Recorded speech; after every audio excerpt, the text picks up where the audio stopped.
യമനിലെ സൈനിക നീക്കങ്ങളെ ചൊല്ലി സൗദി അറേബ്യയും UAEയും തമ്മിലുള്ള അസ്വാരസ്യങ്ങൾ പരസ്യമാകുന്നു. സദേൺ ട്രാൻസിഷണൽ കൌൺസിലിന്റെ പ്രവർത്തനങ്ങൾക്ക് പിന്നിൽ UAEയുടെ സമ്മർദ്ദമാണെന്നും ഇത് സൗദിയുടെ സുരക്ഷയ്ക്ക് ഭീഷണിയാണെന്നും വിദേശകാര്യ മന്ത്രാലയം വ്യക്തമാക്കി. 24 മണിക്കൂറിനകം സൈന്യത്തെ പിൻവലിക്കാൻ സൗദി UAEയോട് ആവശ്യപ്പെട്ടു. യമനിൽ ഹൂത്തി വിരുദ്ധ പോരാട്ടത്തിൽ സഖ്യകക്ഷികളായിരുന്ന സൗദി അറേബ്യയും UAEയും ഇപ്പോൾ നേർക്കുനേർ നിൽക്കുന്ന സാഹചര്യമാണ് നിലവിലുള്ളത്. തെക്കൻ യമനിൽ സദേൺ ട്രാൻസിഷണൽ കൌൺസിൽ അഥവാ STC നടത്തുന്ന പുതിയ സൈനിക വിന്യാസങ്ങളാണ് സൗദിയെ പ്രകോപിപ്പിച്ചത്. ഈ നീക്കങ്ങൾ UAEയുടെ നേരിട്ടുള്ള സമ്മർദ്ദത്തിന് വഴങ്ങിയാണെന്ന് സൗദി വിദേശകാര്യ മന്ത്രാലയം ആരോപിച്ചു. പ്രത്യേകിച്ച് ഹദർമൌത്ത്, അൽ മഹറ എന്നീ ഗവർണറേറ്റുകളിൽ നടക്കുന്ന സൈനിക നീക്കങ്ങൾ സൗദി അറേബ്യയുടെ അതിർത്തി സുരക്ഷയെ നേരിട്ട് ബാധിക്കുന്നതാണ്.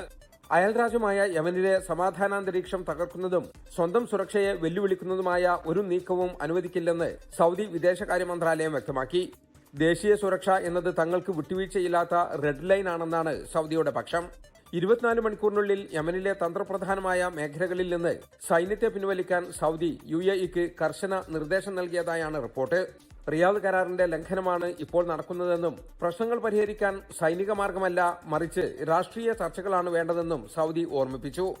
സഖ്യകക്ഷികൾക്കിടയിലെ ഐക്യത്തിന് ഇത്തരം ഏകപക്ഷീയമായ നീക്കങ്ങൾ നല്ലതല്ലെന്നും സൗദി പറഞ്ഞു. യമനിൽ സൗദി നടത്തുന്ന സമാധാന ശ്രമങ്ങളെ അസ്ഥിരപ്പെടുത്താൻ ആരെയും അനുവദിക്കില്ലെന്ന് വ്യക്തമാക്കുന്നതിലൂടെ UAEക്ക് ശക്തമായ സന്ദേശമാണ് രാജ്യം നൽകിയിരിക്കുന്നത്. വരും ദിവസങ്ങളിൽ യമനിലെ രാഷ്ട്രീയ സൈനിക സമവാക്യങ്ങളിൽ വലിയ മാറ്റങ്ങൾ ഉണ്ടാകുമെന്നാണ് വിലയിരുത്തൽ. ജലീൽ കണ്ണമംഗലം, 24 ജിദ്ദ. ലോകത്തെവിടെയായാലും ഏത് സമയത്തും 24 വാർത്തകളും ഓഗ്മെന്റഡ് റിയാലിറ്റി പാക്കേജുകളും എക്സ്പ്ലെയിനറുകളും വിശദമായി കാണാൻ ഞങ്ങളുടെ YouTube ചാനൽ നിങ്ങൾക്ക് സബ്സ്ക്രൈബ് ചെയ്യാം.